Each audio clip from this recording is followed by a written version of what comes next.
Umboni wa anthu asanu ndi atatu.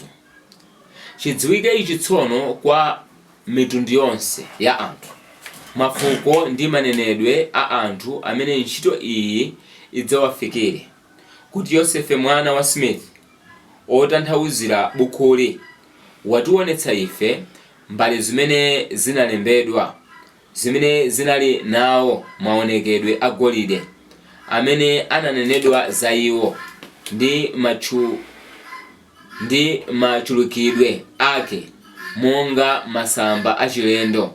Sitinangowaona ayi, komanso kuwagwira ndi manja athu, komanso tinawaona zosindikizidwazo ndi Yosefe Smith kuti zinali zakalekale ndithu, ntchito yamakedzana, luso la mtengo wake, zimene ife tichitira umboni ndi mtima woona kuti zinthuzi ndi zoona, kuti Smith anationetsa magomewo ndipo tinawagwira.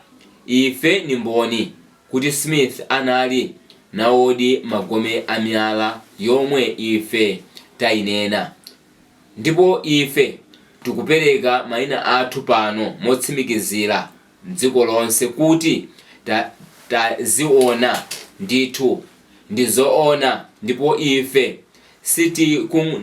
sitikunama za zimenezi, angakhale Mulungu ni mboni yathu. Christina Whittimer, Jacob Whittimer, Peter Whittimer, John Whittimer, Hiram Page, Joseph Smith Sr., Hiram Smith, Samuel H. Smith.